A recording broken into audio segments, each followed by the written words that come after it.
Halo semuanya, perkenalkan, nama saya Wafid Ramadhani Aroma, absen 34 dari kelas 12 IPS 2. Saya akan menampilkan praktik geografi saya mengenai siklus batuan. Semoga apa yang telah saya sampaikan menjadi acuan penilaian praktik geografi saya. Terima kasih, selamat menonton. Sebelum kita memasuki materi siklus batuan, saya akan menjelaskan apa itu siklus batuan. Benda padat yang menjadi penyusun utama kulit bumi adalah batuan. Batuan pembentuk kulit bumi selalu mengalami perubahan. Batuan akan selalu terbentuk, selanjutnya mengalami penghancuran, perubahan, terendapkan di dasar bumi, membentuk batuan baru, dan begitu seterusnya. Proses tersebut dinamakan siklus batuan atau daur batuan. Induk dari semua batuan yang ada di kulit bumi adalah magma. Magma merupakan batuan cair pijar yang bersuhu tinggi. Alur dari siklus batuan. Siklus batuan ini dimulai dari sedimen yang mengalami sementasi dan kompaksi atau utifikasi, selanjutnya menjadi batu sedimen. Nah, di batu sedimen ini mengalami panas dan tekanan sehingga menjadi batu metamorf. Di batu metamorf ini terjadi pelapukan sehingga menjadi magma. Dari magma, pembekuan dan pendinginan menjadi batu beku.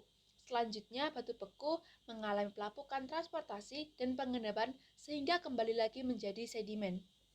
Alur selanjutnya dari siklus batuan ini, teman-teman dapat memperhatikan dari gambar yang sudah saya cantumkan.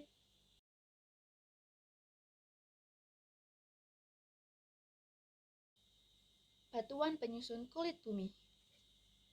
Yang pertama ada batuan beku. Batuan beku atau igneous rock adalah batuan yang terbentuk dari proses pembekuan magma dalam perjalanannya menuju permukaan bumi. Magma panas yang bergerak dari dalam bumi ke permukaan makin lama makin dingin dan akhirnya membeku membentuk batuan beku. Batuan beku memiliki ciri homogen dan kompak, tidak ada pelapisan, dan tidak mengandung fosil. Berdasarkan tempat pembekuannya, batuan beku dibagikan menjadi 3 jenis, yaitu sebagai berikut.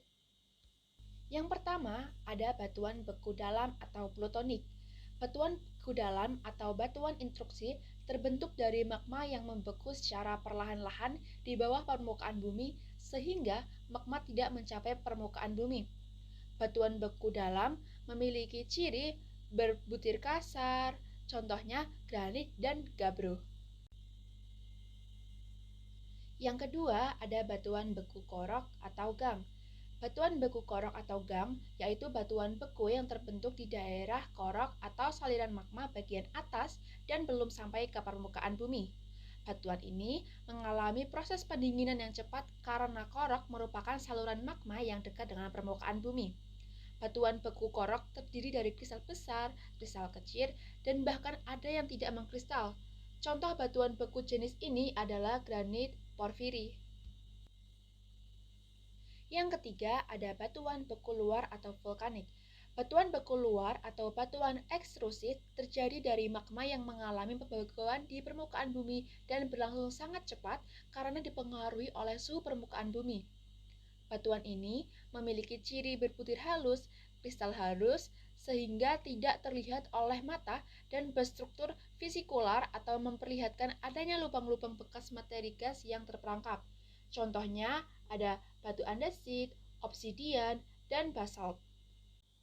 Nah, selanjutnya kita akan ke batuan sedimen. Batuan sedimen adalah batuan yang terbentuk dari proses pengendapan materi-materi lepas atau fragmen yang terangkut.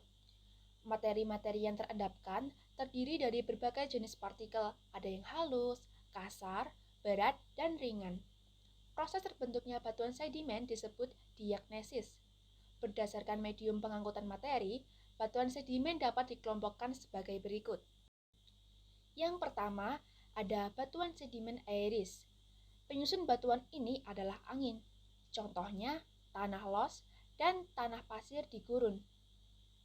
Yang kedua, ada batuan sedimen glasial. Penyusun batuan ini adalah es. Contohnya, moraine. Dan yang ketiga, ada batuan sedimen akuatis. Penyusun batuan ini adalah air. Contohnya, ada breksi, konglomerat, dan batu pasir.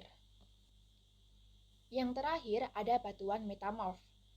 Batuan metamorf adalah batuan yang telah mengalami perubahan baik secara fisik maupun secara kimiawi, sehingga menjadi berbeda dari batuan induknya. Proses perubahan batuan metamorf dipengaruhi oleh berbagai faktor, diantaranya suhu tinggi, tekanan tinggi, dan penambahan bahan lain pada batuan induk. Batuan metamorf dapat dikelompokkan sebagai berikut. Yang pertama, ada batuan kontak. Batuan metamorf kontak terbentuk karena adanya pengaruh suhu yang tinggi sebagai akibat dari aktivitas magma. Contohnya, batu gamping menjadi batu pualam. Yang kedua, ada batuan dinamo. Batuan metamorf dinamo terbentuk karena adanya pengaruh tekanan yang tinggi dalam waktu yang lama.